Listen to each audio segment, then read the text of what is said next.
Mary Lou, thank you. I've talked a little bit about Elders Ridge, Pennsylvania, which is the town where my family was, my mother's family was. And I wanted to share with you an event that was impactful on my life. There was a man there by the name of Tim McBride who passed away. And the pastor on Sunday said, now, we're going to have a memorial service for Tim.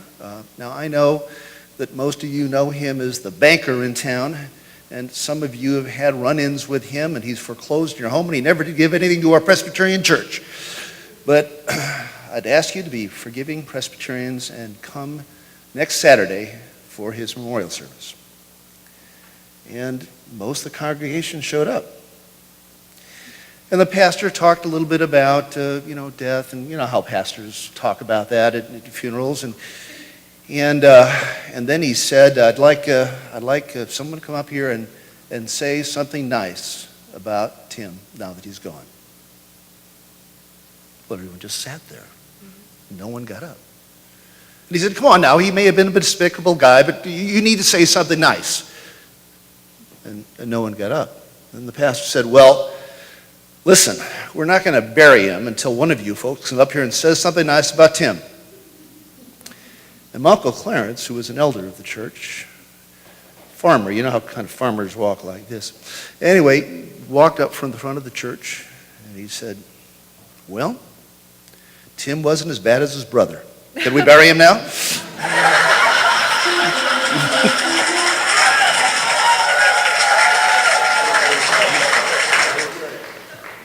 God is good. Help us spread the message. Click on the donate button below or go to shermanoakspc.org/donate. And thank you.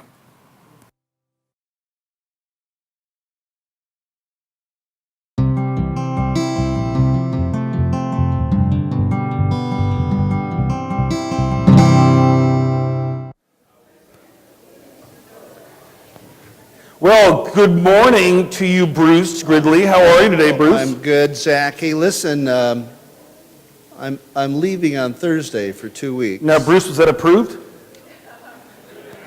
I thought it was a really good idea.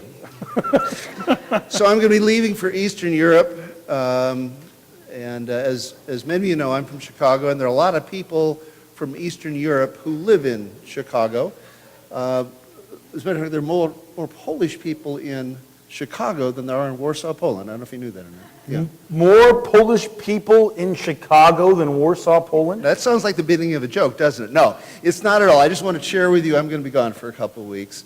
We're going to miss you, Bruce. Well, and one of the great things about Chicago is that, Eastern European women are really attractive women, And the reason I know that is because Mr. Maley, who was a lawyer in my town, married a woman from Czechoslovakia. And they went up to Wisconsin for their honeymoon.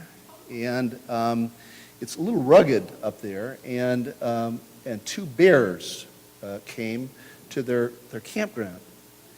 And a big male bear and a female bear came. And the male bear, he grabbed this beautiful Czechoslovakian woman and ran into the woods with her. So the lawyer, Mr. Maley, called the police right away, and they came, and the police said, what happened? He said that the male bear ran away with my Czech wife, and suddenly they saw coming out of the woods the two bears, and the policeman said, which one's the male bear? And the guy pointed right there, and the policeman shot the female bear. And so the lawyer said, why did he do that? He said, well, you never want to believe a lawyer when he tells you the check's in the mail.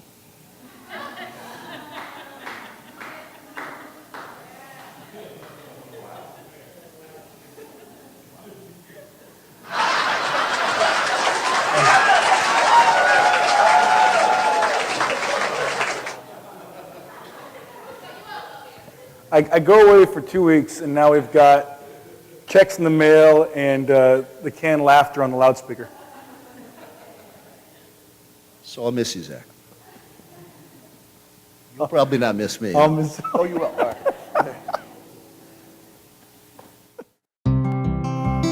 Help us spread the message.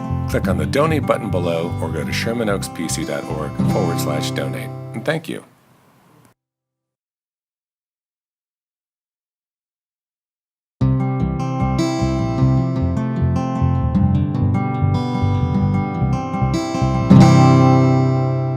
Now we're going to receive our offering for the morning, which means that we're going to receive our offering with our friend Bruce. Good morning, Bruce. Zach, those kids were really Wonderful. loud. Yes, they are wonderful. Yeah, Thank wonderful. you. It's just the word I was looking for. Thanks. Zach, did you know that you can actually listen and watch your sermons on the internet? Really? Yeah. You have to go on to Sherman Oaks Presbyterian Church, and there's a drop-down menu that says news, and your sermons are there. So anyone Under can news? do that. Now, for those of you that don't want to listen to Zach's sermon, I've got my jokes also available. And for a small price, a CD. When you have the influence Bruce had, you can create a joke section on the website. Yeah. So here's the story, guys. Joel Paris, our wonderful man in the sky, put together this CD of these sort of stories that I've been talking to you folks about so that I could give this CD to my son, who I haven't seen in a very long time, Right. who is, by report, a stand-up comic in California. So I thought maybe one way of reaching out to him would be to send him some of my jokes. Now, there's the other possibilities. He'll say they're no good. But one of the jokes that we recorded didn't really get any sound. So if you don't mind, Zach, we'd like to redo that one. It would be great if you would pretend as if you hadn't heard it before. Got it. That sounds good. All right. Well, just so you all know, so this is Bruce's youngest son, and there's not been much contact with his son. So we are praying that God's going to bring them back together again, which is exciting. All right. What? Laugh hard at the joke. All right, so this is... Only if it's funny, folks.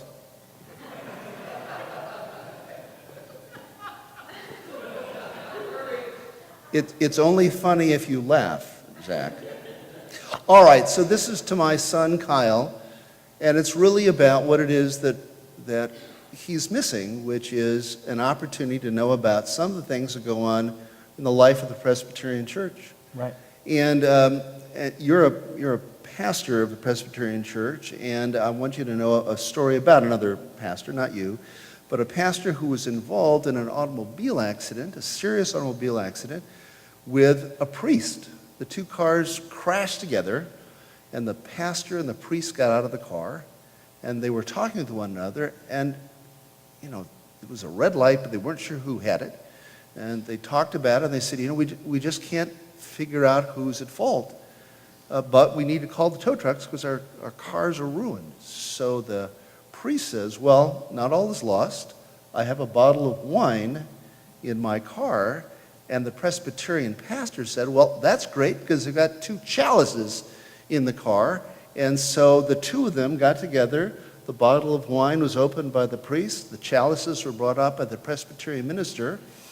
And so the Presbyterian minister said, well, we should pray.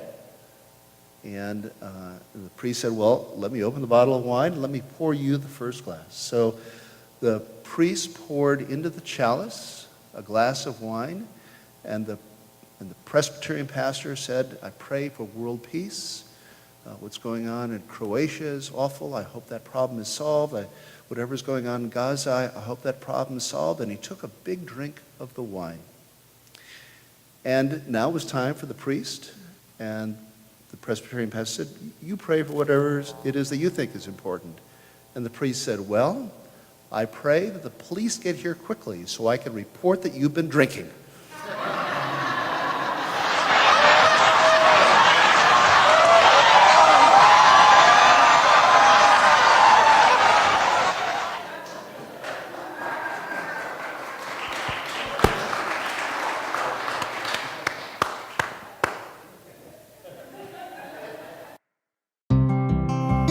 Help us spread the message. click on the donate button below or go to shermanoakspc.org/donate. And thank you.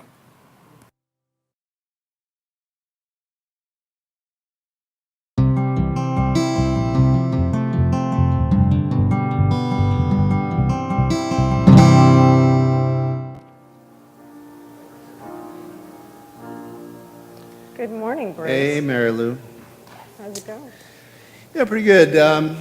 I told you that I have a son, a 20-year-old son, who does stand-up comic work. I don't know too much about it, but it made me think of a story about a comedian. Now, you know, one of the hard things about being a comedian is there's always an element of harshness or difficulty or pain associated with telling a joke. It's oftentimes the case that as comedians, they make fun of people they know or situations they're in. And in a marriage, it can cause strain because oftentimes the comedian's joke is about his wife. And this was a story of a comedian who was telling tales about his wife, getting a lot of laughs, but it was unsettling to their marriage. And the wife said to the husband, you know, I think we need to go away for a weekend and talk about our relationship together because I'm just not real sure about this. So they went up to Mammoth and went on a hike out into the mountains, and were about an hour out from Mammoth in the middle of the woods, and the wife said, let's sit down here and have that discussion we were talking about. And they did, and the first thing she asked was, do you love me? And he said, well, of course I love you. Of course I love you. She said, well, that's good. So she drew out of her purse a vial of fluid, dark fluid, and said, drink this. And he did. And, it's poison, you're poisoning me. And she began to laugh. And then she said, well, you know, you always tell me that laughter's the best medicine, so I think this would be a good time to find out if that's the truth.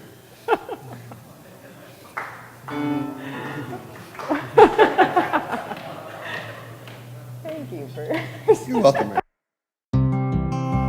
Help us spread the message. Click on the donate button below or go to shermanoakspc.org/donate. And thank you.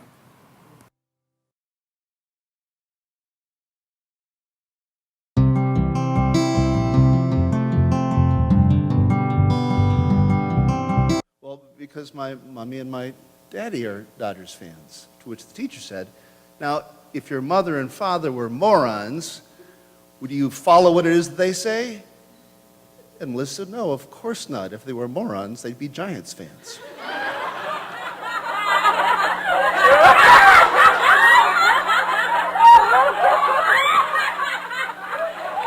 Now, I don't know what track we're on. Help us spread the message. Click on the donate button below or go to shermanoakspc.org/donate. And thank you.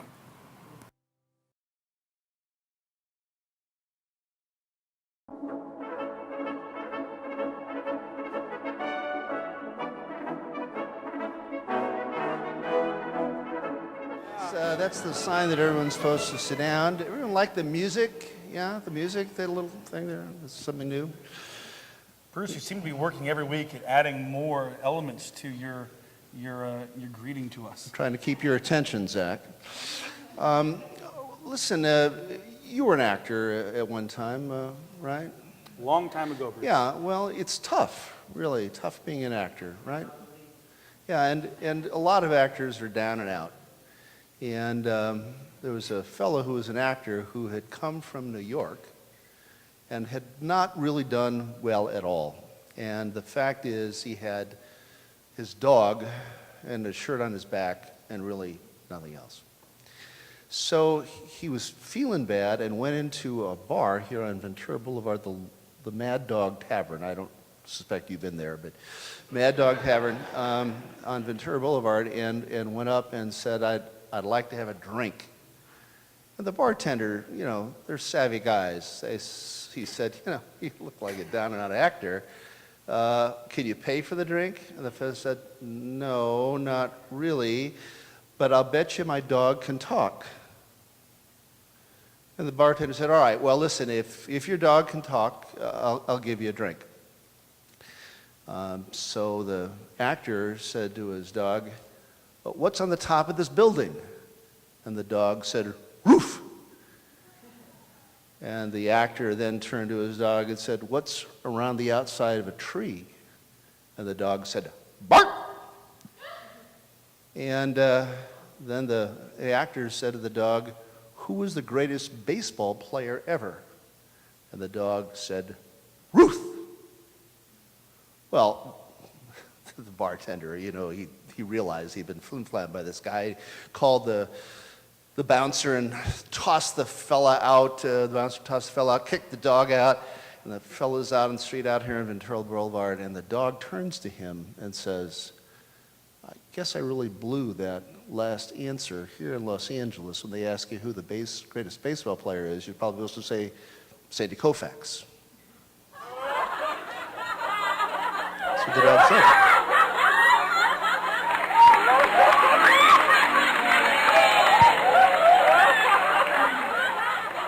We're walking a thin line, Bruce. We're walking a thin line.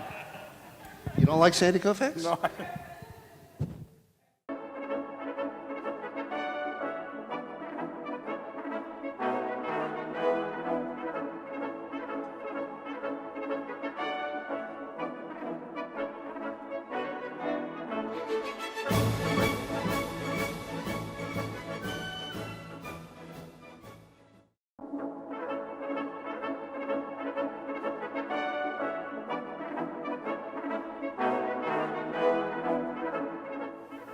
Good morning, Bruce. How are you? I'm doing really well, Zach. Thanks Great. very much. I was over at the Shell station on Van Nuys Boulevard. You guys know that it's just north of Ventura Boulevard. And there was a fellow there in a convertible, a beautiful car, and he had his Irish setter with him. It's a dog. You familiar with that breed of dog? Irish setter, reddish dog, very nice dog. Anyway, so he was concerned because he was about ready to buy gasoline, and so he said to the dog, stay, stay. And that's so he could go and pump the gas. Well, there was a woman who was watching him do that. And she said, why are you yelling at the car to stay? Wouldn't it be easier just to put it in park?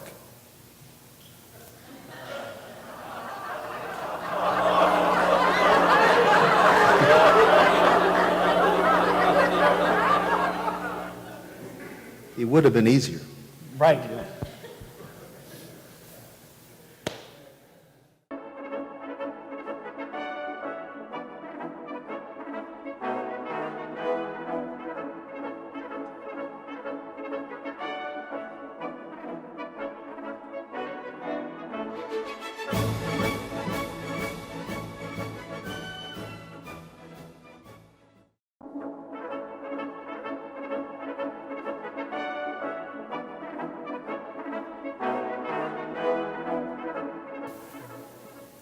So anyway, I just wanted to talk about going to the baseball game. Yes, Bruce, we had a great time at the baseball game last night. Thank you for arranging for that for our okay. community.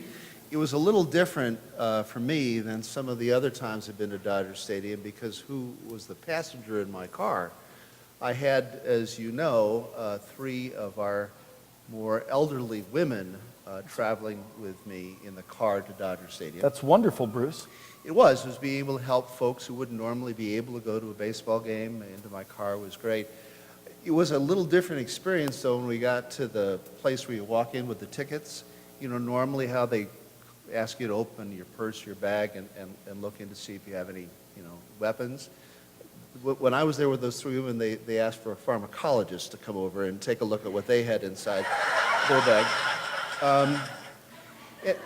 And the other thing I thought about as I was traveling back with these 3 older women, I said it was the first time in my life where the average age of the passengers was the same as their body temperature.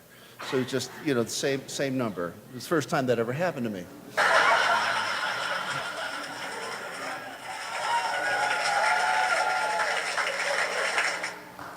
Thank you. It's taking on, it's just a life of its own now. I don't even know what to do with all this.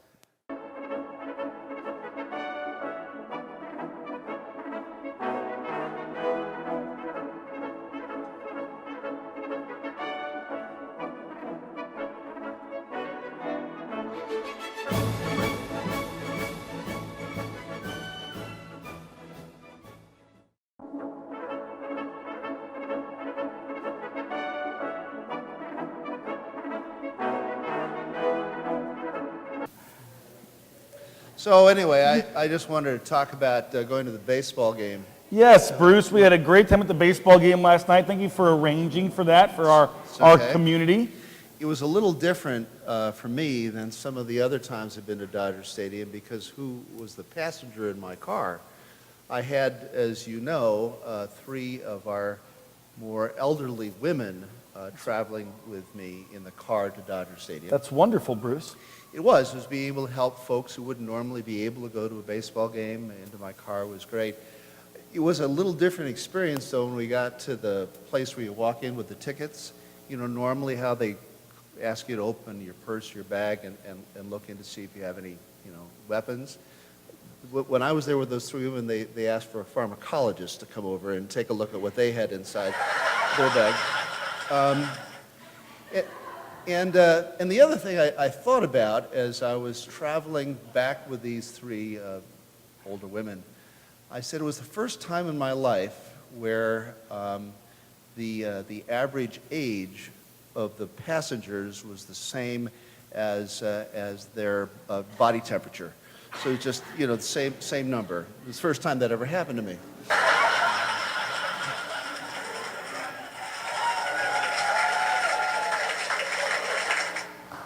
Thank you. It's taking on, it's just a life of its own now. I don't even know what to do with all this.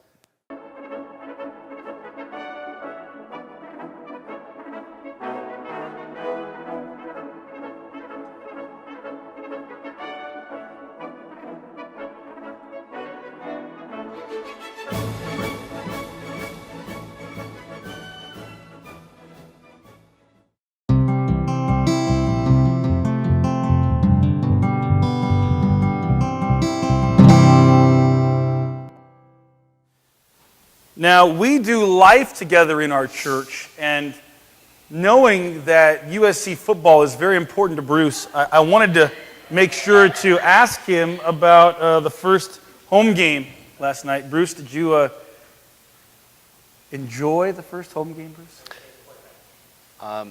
Was there a first home game?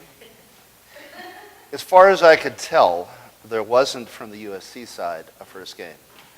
I was thinking maybe they thought kickoff Sunday was next Sunday and it started at 10 a.m. on Sunday. I think that's maybe what happened. But it was a disaster. A disaster. But, Zach, we have to look at it in context. This is Labor Day weekend. The last weekend was Labor Day weekend, and we really need to think just a little more about Labor Day since we clearly can't think about football. And, last week we talked a little bit about the fig leaf. Well, I've been thinking about, do you know why it is that they have all those mattress sales on Labor Day weekend?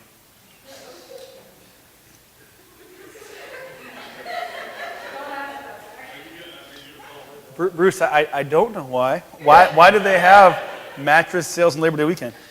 Well, because from our labor and from our mattresses, we want good, firm support. It's good. Yeah, that's good, firm support mattress. Yeah. Jobs we want. All right, so that didn't go over so well. Let's receive our offering for this morning, Bruce. Let's not talk about football, that's for sure.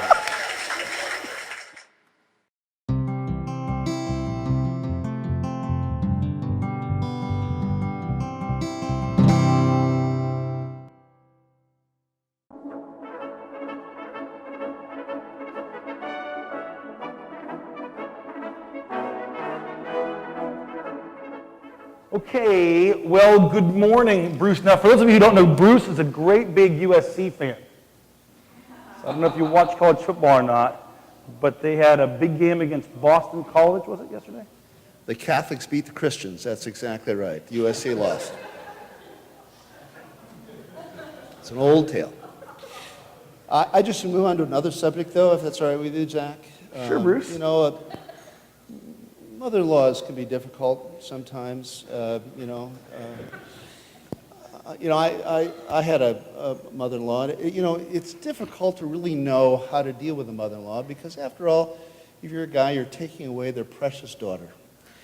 And so for a while I was resented, I thought. But I figured the way to handle that problem was to give my mother-in-law a really expensive gift. So I bought her a burial plot up at Forest Lawn. And for her birthday. You know, for her birthday. Well, year rolled on, and the next birthday was coming up, and she said, "Bruce, you didn't get me anything for my birthday this year." And I said, "Well, you didn't use what I gave you last year. Didn't think there was any reason."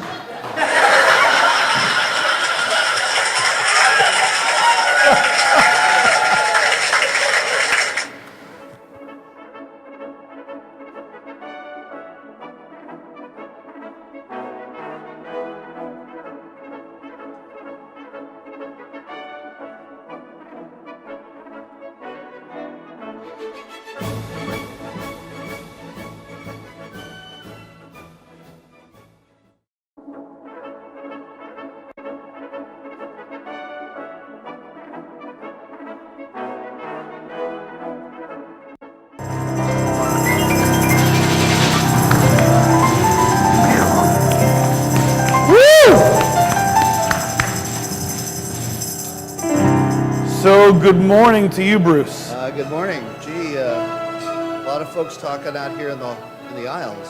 That's because they're so happy to be here, Bruce. I guess.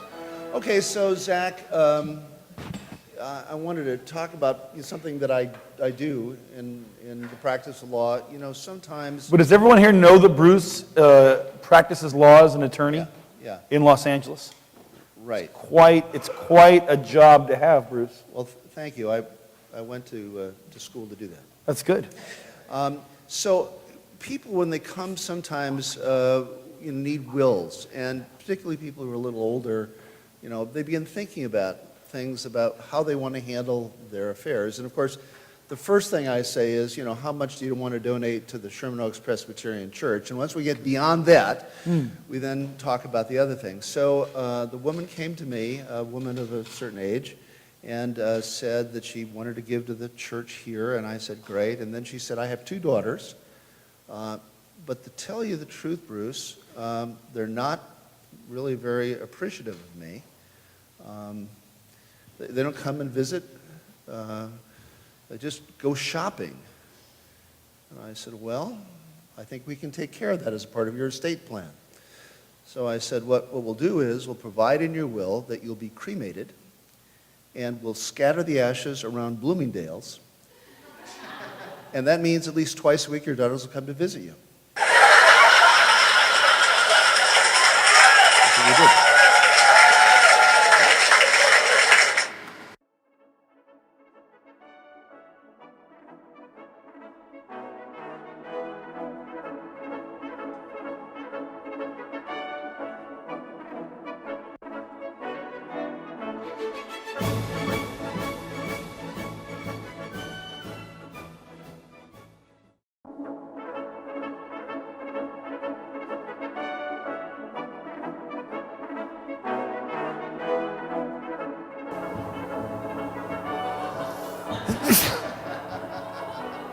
That would be called theme music, Zach. Theme music. Bruce, do you have a theme song for us? Is that you coming in? Is that official, Joel, or was that you spur of the moment? No, that's quite official. That's Van Soupe. That sounds like soup, I know, but that's a composer. But as long as we're talking about food, I wanted to talk to you about that anyway. Food. Soup, yeah. So, it's tough to know what foods you're supposed to eat. Is it? Yeah, I mean, they tell you to not have fat, and then you read Time magazine, you're supposed to have fat in your diet. Gluten, Did any of us worry about gluten a few years ago? But no, gluten-free is, like a big deal right now. Right, I've heard that. Yeah, and, I guess vegetables are okay, but I'm told you can turn orange if you eat too many carrots. I only found one food which, for me, really was universally caused grief. Caused grief? Yep. Wedding cake. Did it twice, made me sick both times.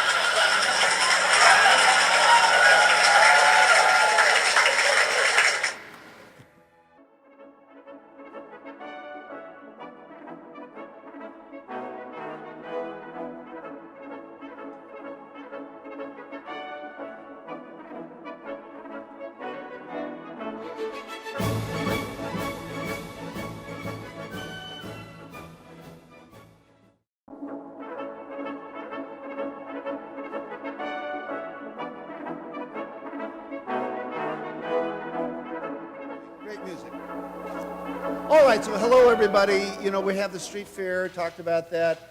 Reminds me of the story of Stumpy and his wife Martha back at the state fair in Illinois. And Stumpy and Martha at the state fair. Stumpy and Martha at the state fair. Stumpy was 69 years old, and his wife a little younger than that. And he said to her, "I'd really like to go on that plane thing. They've got a little Cessna, ride in the plane." And she said, "Well, I don't really think so. That costs $100, and $100 is $100." So when he was 69, he didn't go. So the next year, he went to the state fair, and once again, he wanted to go into this plane ride, and she said, "No, sorry, $100 is $100." So the next year he went, he was 71 years old. He said, "Listen, Martha," he said, "I'm 71 years old. I'm not sure how much longer I'm going to live. I think we really should go on this plane together." And so they did. But only after the pilot said, "Listen, I've been watching you and talking to you for the last 3 years. I know money's a little tight. So I'll tell you what, if you are quiet during this plane flight, out going to go the roundy loop-de-loops and all that other stuff, if you guys can keep quiet," he said, "I'll do it for free." So the two of them got on the plane, the pilot went up, loop-de-loop, round and round and round and round, and finally he landed, and he said, "You guys are great, but where's Martha?" He said, "Well, she fell out because she didn't have her seatbelt on." And the pilot said, "Well, why didn't you say something?" He said, "Well, $100 is $100.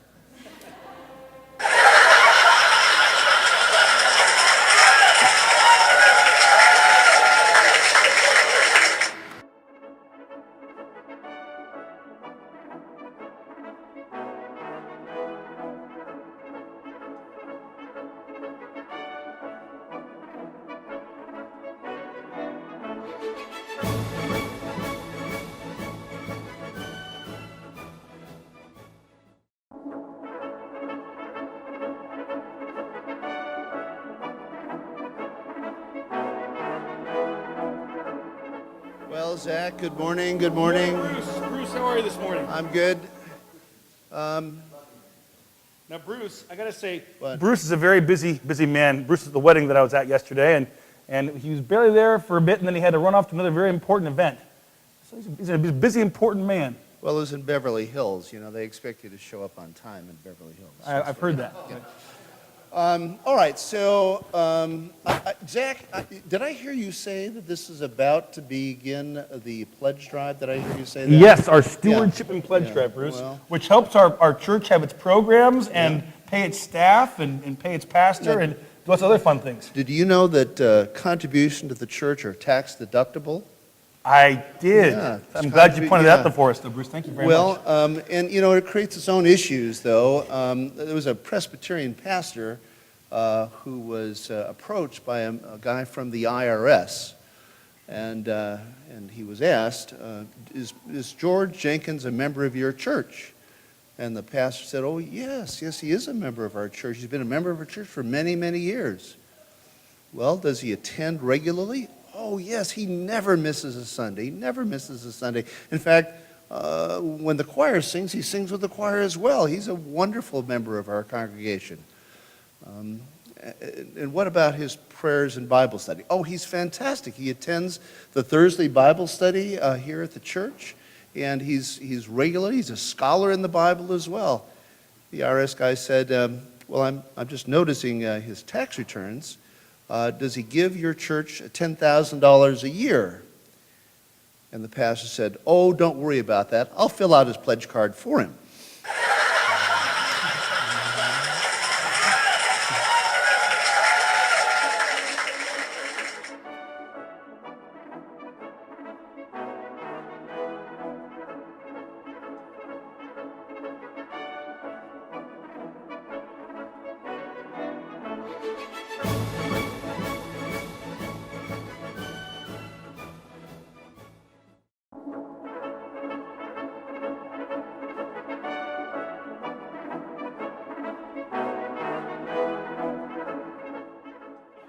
You're Yeah. right. Okay, so for those of you who haven't heard yet, we're starting our stewardship campaign.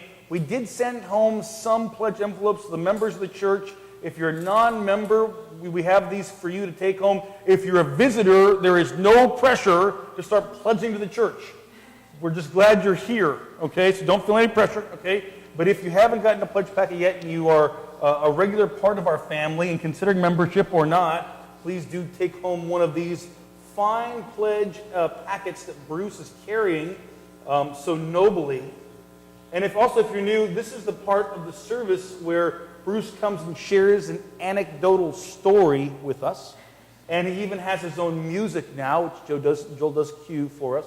So we heard the song, the dun dun dun dun dun dun dun dun dun. So, Zach. Yes, Bruce. Is it time for me to speak? Yeah, okay. So, Veterans Day, wearing a veteran's tie. I hope you noticed that. I noticed. It's very patriotic, Bruce. One of the great men I met when I was young was an admiral who lived sort of behind me in my little town in Illinois. And he was fantastic. He was a great inspiration to me. And he told me about three recruits that came into his office. He was a submarine commander. And one of them was from Alabama, and one of them was from Las Vegas, and the third was from Los Angeles. And he said to the kids, you're going to be in a submarine. He said, it seems like so far away from what you know. It's a good idea to bring something that you relate to, with you. And he turned to the kid from Alabama and said, did you bring anything like that? He said, yeah. He said, in Alabama we have a lot of peanuts. And to tell you the truth, Admiral, I'm told the food's not so good on a submarine. So I'm going to have some peanut butter with me so that if I get really hungry, I can have a sandwich. And then he turned to the fellow from Las Vegas and said, did you bring anything from home? He said, yeah, sure did. He said, I understand it's a lot of dark times down underneath the water. He said, I brought cards with me. He said, I'm a pretty good card player. I thought maybe we'd play poker when we're sort of under the sea and have nothing else to do. Then he turned to the guy from Los Angeles and said, did you bring anything with you? And the fellow from L.A. said, yeah. He said, I brought my car door. Car door? Why did you do that? And the L.A. guy said, well, he said, I heard it's really hot in a submarine. And so when it gets hot, I thought I'd just roll down the window.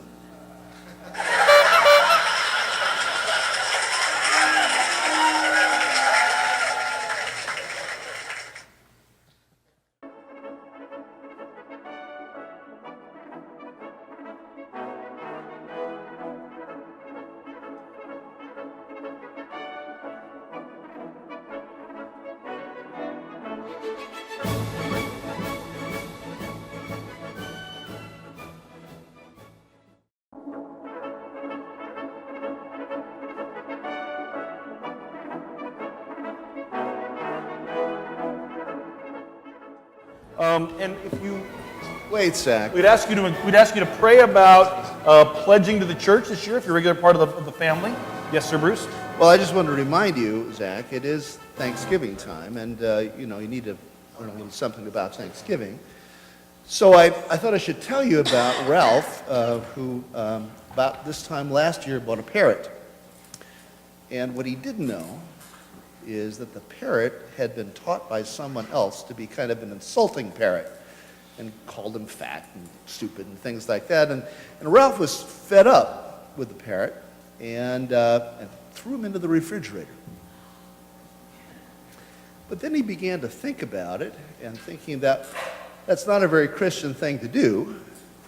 So he took the parrot out of the refrigerator, and the parrot said, "Oh, that's cold in there." And Ralph said, I'm sorry that I did that. I felt bad about it. I was angry at you, and I overreacted. And the parrot said, "Don't worry, I'll never say any of those things again. I looked at what you did to the turkey, and I learned my lesson."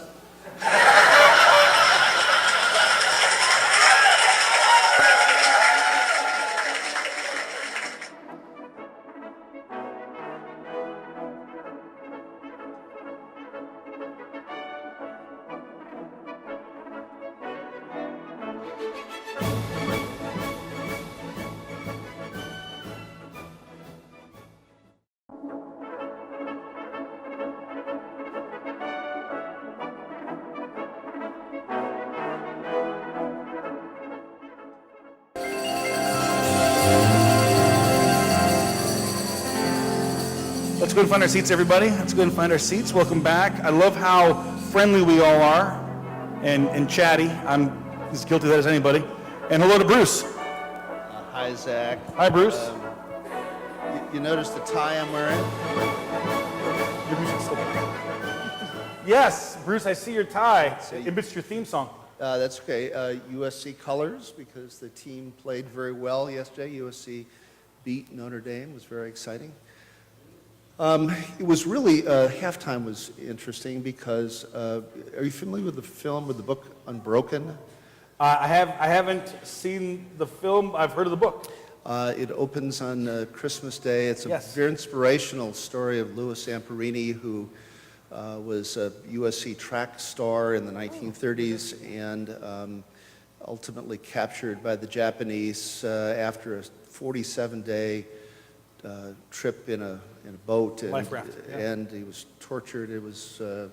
He became a inspirational speaker, a Christian inspirational speaker, and died in July, 97 years old. Wow. And I mentioned that because it was the Zamperini family at USC's halftime that was honored, and of course appropriately so. And it prompted me to think of a story about a USC guy and a Notre Dame fan who were captured by the Japanese in World War II.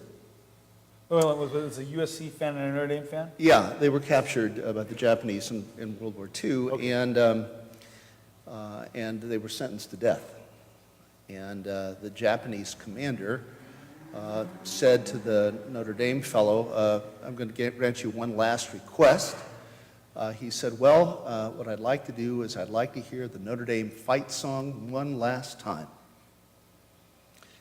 And then he turned to the USC fan and said, "What would you like?" And he said, "I'd like to be shot first."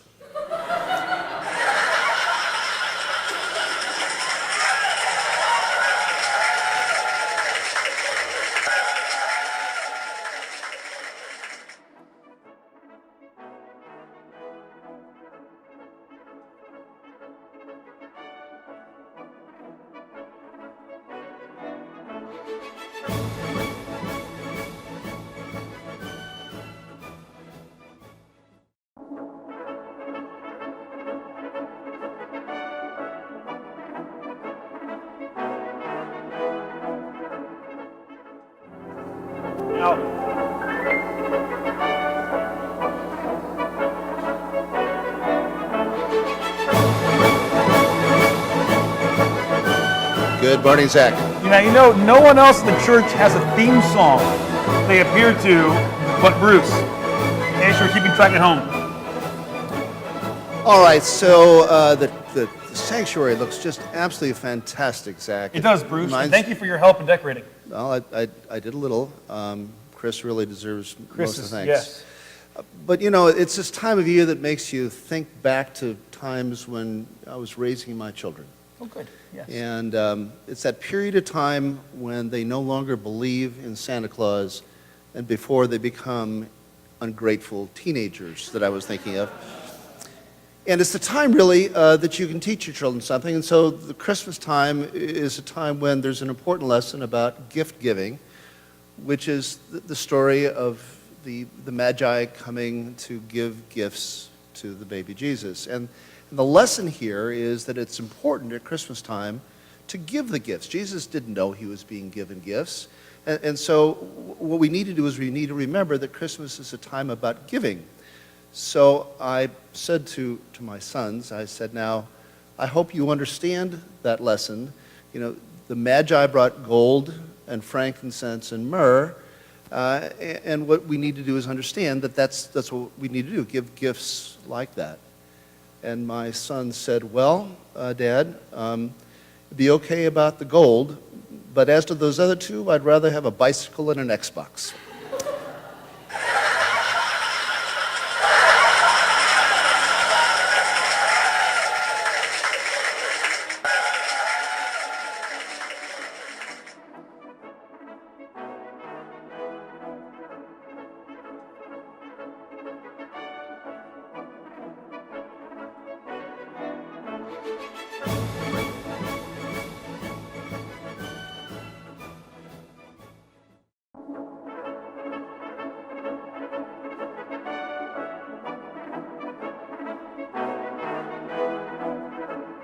To share what God's doing, what we're all going through, and to see each other on Sunday morning.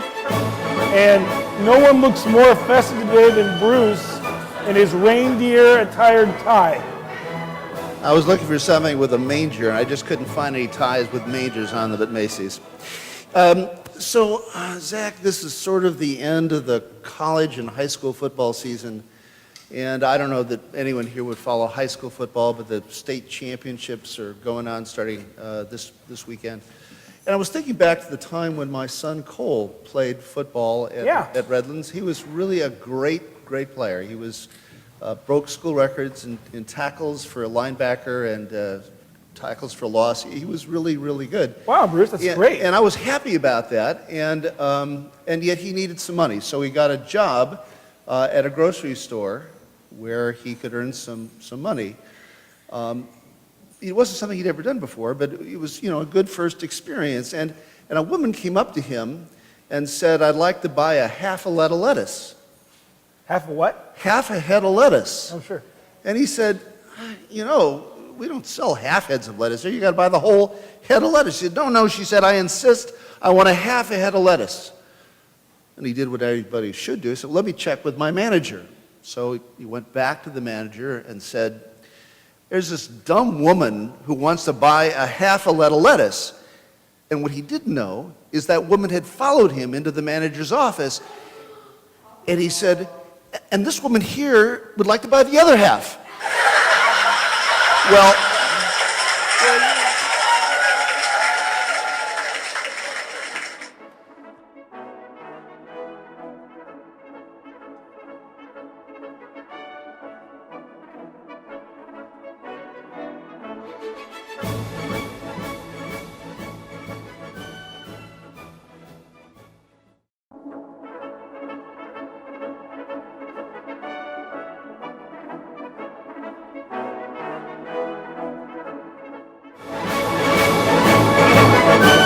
anywhere in the order of service where it says Sunday humor. Do you see here in the bulletin? typo. Oh, Typo. okay. Well, Doug, I wanted to ask you if you'd heard about what was going on over at the Valley Presbyterian Hospital up at Van Owen and Van Nuys. No. What's going on at the Valley Presbyterian? Well, it's the Valley Presbyterian Hospital, and it's a wonderful hospital. It's in our community, of course, and they have an ICU unit there. And they had noted that there had been an unusual concentration of deaths in the ICU unit at 11 p.m. on Sunday nights. And it made people begin to talk about why people would be passing on at 11 p.m. on Sunday. So there was talk that they thought that maybe an angel was coming at 11 p.m. and taking those who were sick and dying to heaven. And so several of the members of the staff decided that they would like to have a glimpse of an angel. And so they hid in the ICU to see whether at 11 p.m. on a Sunday they would get a chance to see an angel. And so there they were, and at 11 p.m. on the dot, the door of the ICU unit swung open. But there was no angel, it was Felix, the Sunday maintenance man. And they watched as he bent down, unplugged the life support systems, plugged in the vacuum cleaner, and began vacuuming.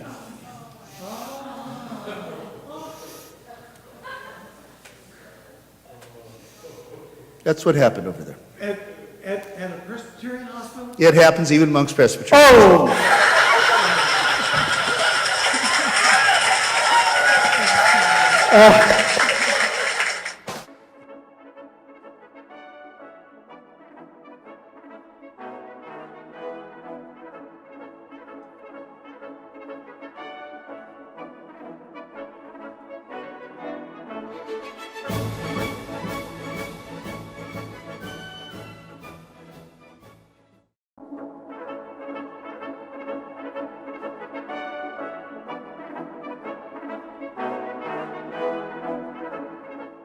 Community.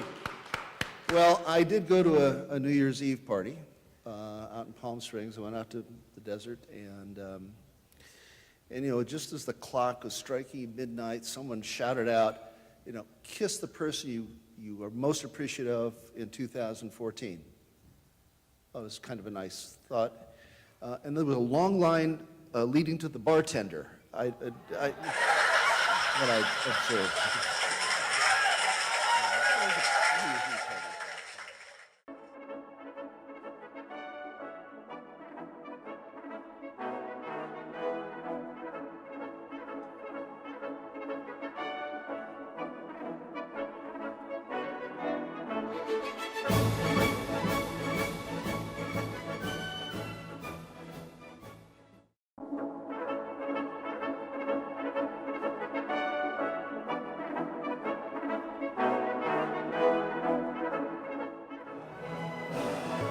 And oftentimes Bruce has an antidote for us that is appropriate yet funny. We'll see if it's funny. I'm sure it's not appropriate. Actually, you know it's a national championship game tomorrow, Yes, Zach. I do. Yeah, and you know, Oregon has this incredibly strong offensive team. Yes. You know, and they asked the coach of Ohio State if he was afraid of Oregon's offense. Yes, Bruce. And he said, "My team doesn't know the meaning of the word fear." Well, my observation was, given the graduation rate at Ohio State, they don't know the meaning of a lot of words in the football team.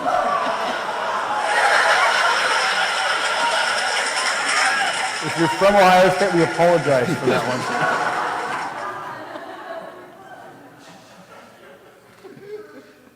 Let's take our offering, Bruce. It's a great idea.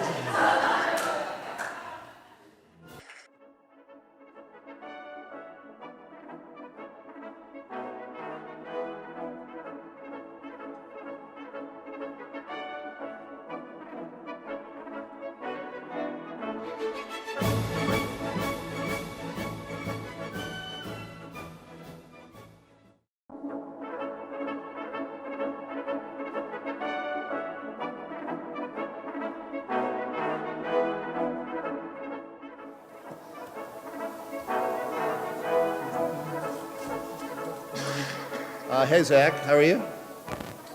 Hi, Bruce. Good morning. Welcome back from your trip to Flagstaff. Thank you. I actually wanted to talk a little bit about that. I'd love to hear about it. My son is going to Northern Arizona University. He's sort of a quasi-junior.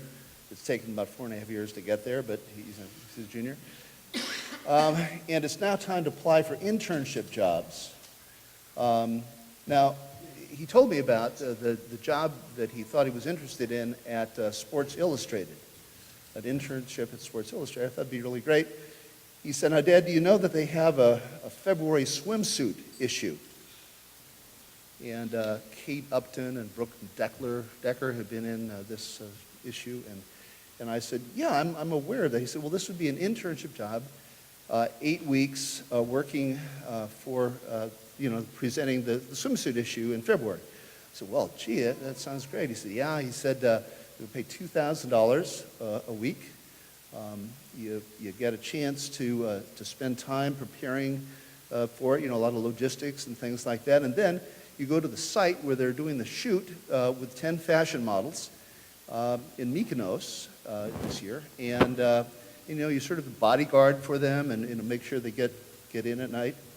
And I said, that's really great. I said, did you apply for the job? He said, well, I was going to apply for the job. I asked the fellow where I should go for the interview. He said, well, you need to go to Boise, Idaho. And he said, Boise, Idaho? I thought the interview was here in Los Angeles. He said, yeah, the interview is in Los Angeles.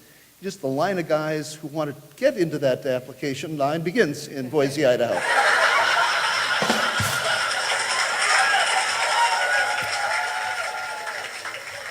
It gets more bold.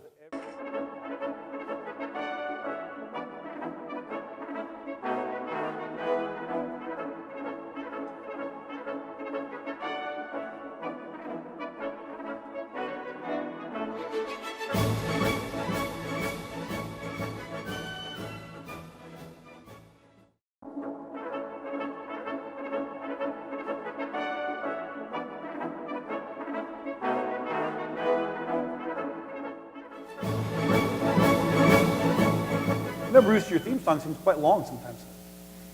You should listen to your sermons. Oh. All right, so you've been following this thing with the football deflation issue. You've been following that a little bit. For those of you who don't know, in the playoff game with New England, and was that Denver Yeah. team on the other side? Was hard to tell. No, it was the Colts. Colts, right. Lousy game. Anyway, the claim was made that the footballs being used by New England had less air pressure than the regulations permitted. Did you know about that? I did. Yeah, and it's been called Deflategate, Right. which I guess is kind of clever. Now, I don't know if you saw the press conference of Coach Belichick, the New England coach, and Tom Brady. They both denied they knew anything about it. I'm a lawyer. I don't believe people who say things like that. So Sure, Bruce. I said to myself, well, how did this really happen? And so I figured that out. You want to hear about that? Sure, Bruce. It's not dangerous. All right. All right, so Tom Brady, who's the quarterback, said, I believe, it's the coach, he said, Yeah. I'm really worried, he said, this Colts line is, really a strong unit, and they got linebackers who blitz. I'm worried about whether or not I'll be able to throw the ball under pressure. And Coach Belichick said, don't worry, I can take care of the pressure.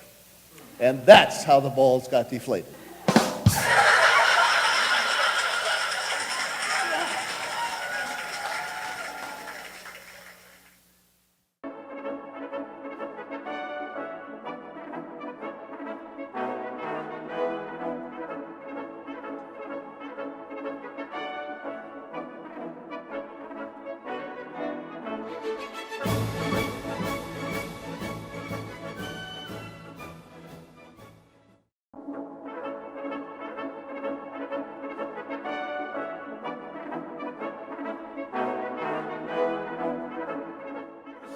Good morning, Zach. Nice to see you again this morning. Nice to see you this morning, Bruce. I was thinking about the story of the man who was the gate guard at the pearly gates in heaven. The pearly gate guard. Yeah, the pearly gate guard. Is that biblical, Bruce? Do we know if he's in there in the Bible, or it's more a rumor you've been hearing about? I believe it is somewhat of a rumor. Okay. But it doesn't mean it's not good humor. Sure. Yeah. Let All right, me hear about it. So anyway, this fellow who's the gate guard sees two guys come up to the pearly gates of heaven, and he looks at them, and they are tattooed and with gang symbols and thing through their nose, and he's really not very sure that's exactly the kind of people that we wanted to have in heaven. So he ran over to St. Peter and said, I've got two guys at the front, and I can tell you they look pretty dangerous. And Peter said, well, you shouldn't judge people by their appearance. You need to look to see whether they've accepted Jesus Christ. You need to ask them that question. So This is good. Yeah, I like where we're going so yeah, far. So the guard goes out, and a minute later he's running back into Peter, and Peter said, well, what happened? He said, they're gone. And Peter said, well, it may be that these men were not really confessors of Jesus. He said, no, I'm not talking about those gangbangers. It's the pearly gates. They're gone.